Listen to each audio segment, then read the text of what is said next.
mga unang suliranin, ikaw ang aking karamay. Kahit na gaano man karami ang aking kaaway, nananatili kang nakatayo't nakaantabay. Sa gitna ng mga pagsubok, ikaw ang umaalalay. Walang ibang inisip kundi ang kinabukasan ng isang anak na tulad ko na di mo hinayaan. Kahit na masyado na akong di marunong magpigil, kahit na alam ko na ako'y nagiging suwael.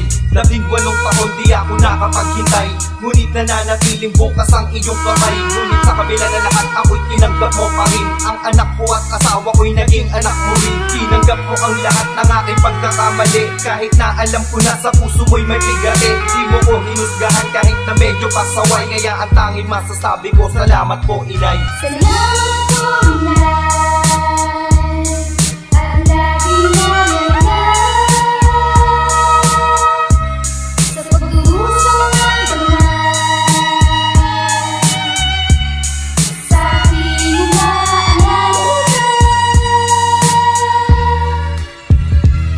Sa bawat sandaling pagsubok na dumarating sa buhay, kinakaya nyo pa rin, nananatili kayong matibay sa bigat ng mga problemang kinakayang pasanin. At kahit anong suliranin ay handa nyong harapin.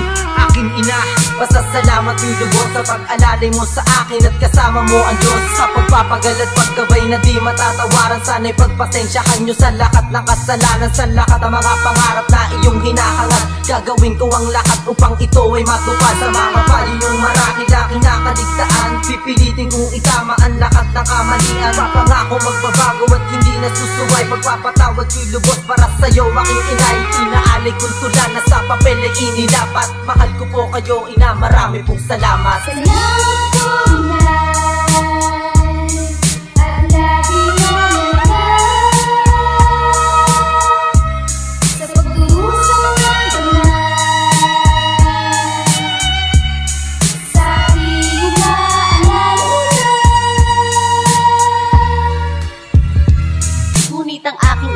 Minsan ako'y pinapayuhan, minamasama, mga salitang binibitawan. Di ko naisip, yun ay sa'king ikabubuti, kahit alam ko na hirap ka sa'king paglaki.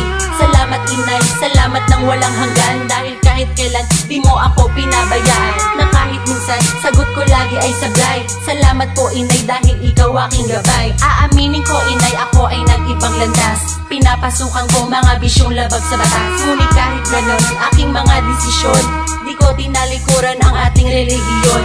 Mahal kita inay, yan ang iyong tatandaan.